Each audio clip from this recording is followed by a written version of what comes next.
What's going on, everybody? You are now tuned in to the Triple M Boxing Channel, your source for all your boxing needs.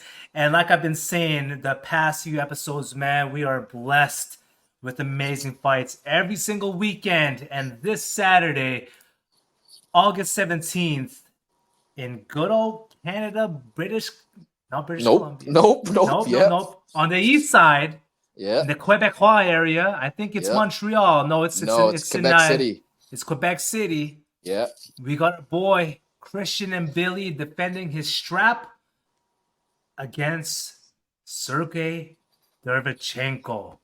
And man, that fight, I hope someone's gonna sleep. In my I think opinion, this is a potential fight of the year. Like I think so too. styles, man. Because what we just had Virgil Ortiz last week. That was a great crazy fight. But man, these are the bigger guys, bigger hitters. I think this will be a good one. Yeah, Fight of the I year think so candidate. too. It's gonna be fireworks. Someone's gonna Yep. get knocked out. Someone's gonna get knocked down. It's gonna be a crazy fight, man. Let's break this down. SB, what do you think of this fight? Man, I just can't wait. I just know we're the winners. Whoever the winner is, we're the winners. The fans are the winners. Styles make fights. One thing about Derevyanchenko, he's down to scrap. You know, I think though that this will be Chris Mbilli's biggest fight, and this might be his hardest fight to date. Derevyanchenko has been there with hitters. Although he lost to pretty much all those hitters, but man, experience is what matters, right? You can argue that he won some of those fights because those fights were close. You need you name it. He fought Gennady Golovkin, fought Charlo. He just fought Munguia, potential actual fight of the year. Or actually, I think they won fight of the year that year. He fought a lot of hitters, man. So I think this will be Chris Mbilli's toughest test. But breaking that fight down, all I know is we're gonna get it right away the first round, man. The action is gonna start the first round. Chris Mbilli, he starts right away, man. He doesn't download. He's the Mike Tyson / Pitbull Cruz. So I see him just being aggressive right away. However, with Derevyanchenko's experience, I see him being able to weather the storm early, countering Mbilli, luring him to a counter, pressing Mbilli, and just being able to match Mbilli's, maybe not match, but to at least go back and forth with Mbilli.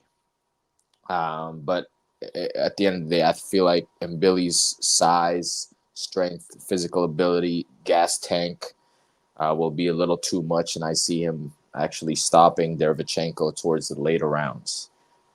But before that, before that stoppage, in my opinion, I think we're going to see a lot of fireworks, and I wouldn't be surprised if either Derevyanchenko or Mbilli goes down because they're going to throw. Agreed. I'm 100% with you there, man. It's the one thing when I was watching a few of Derevyanchenko's fights, at his first fight at 168 against Munguia, bro, Munguia almost put him out. Yep. He almost got KO'd in that fight, Yep. there, He did. right? The last round. His second fight against Vaughn Alexander, he won UD. I wasn't quite impressed. I was like, okay, that's nice. It was a good performance, right? You Yep. put him down, I think, on the 7th or 8th round. That was it, right? Looking back at Mbilli's past few fights, bro, he's putting people out. We were there. We were there Saw it for live. the one fight, Damon Nicholson. Oh, Yeah. Damon he was huge. Yep. Murdoch, Big. what was going on Arguably, there? they're all bigger than Mbilli. Everyone that he Yeah, fought, like physically wise, obviously. yeah, But I agree. and his last fight, bro, the first round, I thought Mark was gonna give Mbilli a run for his money. But what happened? Didn't even last a minute, man. He wasn't even out of breath. He was like, I could go fight again tomorrow. I mean, I believe him. He didn't even get hit, bro. That was quick. I think that Not was the at first all. flurry he threw. Yeah, It was a literally, wily shot. man. So just judging by each fighter's past few fights, more specifically in Billy at 168, I definitely see Billy knocking Derevyanchenko out. Either Mm, that or a late stoppage. mm. It's going to happen. Like with Billy, he's if you want to get someone to get into boxing, you're trying to recommend people like who should I watch? Who's going to be like Yeah, a crazy fight? But watch he's the Billy. guy. He's the guy. Him He's and the Pitbull guy. Cruz. Yeah, Yeah. exactly, exactly right. But if you want to copy a fighter, copy him, Billy. Don't copy Pitbull Cruz because you're not going to learn how to jab. You're just going to learn how to do a high guard walk forward and throw crazy hooks, which can Yeah. potentially knock people out. But in Billy, man, I think, in my opinion, I think he has like the perfect package. Pause. No, I agree. He's definitely one of the top. I think he's like this number one or number two ranked super middleweight. Obviously, number one's Canelo. But yeah, I mean to add to your point, Derevyanchenko has been there with he lost to all those guys, but he's been there with all those guys, so he does have the Mm, experience to I think weather the storm early. However, I think Billy is he's just a naturally bigger guy. Derevyanchenko coming up from 160. This is what his second or third fight at 168, and he's older. I feel like Billy's just going to be physically bigger and stronger that night, which which he's always a bigger guy anyways. But yeah, I feel like his pressure and physical strength will be enough to actually take Derevyanchenko away. Although Derevyanchenko has never been stopped. I gotta realize he almost got stopped by Munguia, but he's a tough guy, and I be surprised if he doesn't get knocked out? No, but you know, if there's a chance, the only way I see Derevyanchenko winning this fight is if he's unable to outbox Mbilli for 12 mm. rounds, or if Mbilli gasses out, which I don't expect, but if that happens, then Mbilli's gonna be in trouble. But other than that, I see Mbilli winning this line knockout. Me too, man. Me too. It's gonna be interesting too, because like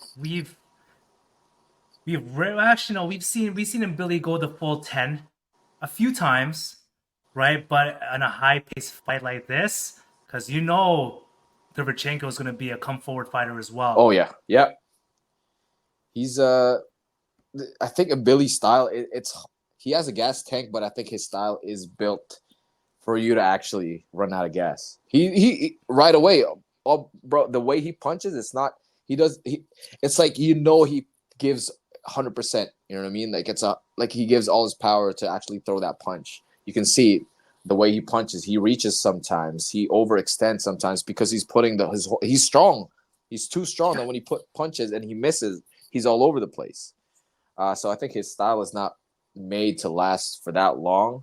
But it's been working for him because he's been knocking on mostly everyone that he's fought. But like I said, this is a step up for him to get to that Canelos of the world, to the it's just Canelo really at this division. Maybe Berlanga's of the world. I think this is a good step up fight for him.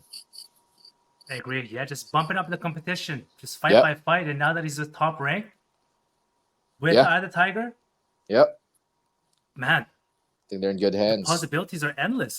Yep. It's big future ahead of him, Billy. So proud of a fellow Canadian to be rising up Yeah. slowly. You know. Yeah. And I can't wait for what's next, because the winner of this fight, I I think it's gonna be fighting the winner of Jaime Munguia versus Eric Basinyan, another Eye of the Tiger guy. So man, I see we're in for a treat, because I'm assuming Munguia wins, assuming Billy wins. You might get a potential fight of the year in Billy versus what's his name? Billy versus Derevyanchenko. But if they fight and they both win and they fight towards the end of the year, you might get another fight of the year candidate for like Billy versus Jaime Munguia. I just can't wait, bro, because I know the next 2 to 3 fights, whoever the winner is, both fights, it's gonna be good for boxing fans, man. We're gonna be in for a treat. Yeah, man. 2024 is year of boxing, man. I'm just I'm nervous to see what 2025 has come into us, man. Because like, how you gonna top this year, Yeah, it's hard. It's right? hard. So let's just enjoy it. But I mean, I think boxing is in a good state right now. It's we're getting the fights that we want, and we don't have to wait that long for it. So, and hey, we might get them twice in 1 year, like Fury and Usyk. So I think we're in a good state, man. We'll just keep the momentum going. I agree, man. So let us know what you guys think in the comment section below. Do you think Billy is gonna take Derevyanchenko? If you know what I'm talking about, do you think Derevyanchenko's gonna win? Do you think it's gonna be a draw? Who knows, man? Virgil Ortiz versus Sergiy. That could have Oh been my a draw. gosh. That was. I don't want to talk about that no more. Yeah, I'm it's so just butthurt about that. But you never know, man. It's boxing, you know. But again, these guys are heavier dudes. Is someone gonna get slept? Let us know, man. Let us know. And until next time, guys, we are the opposite of in.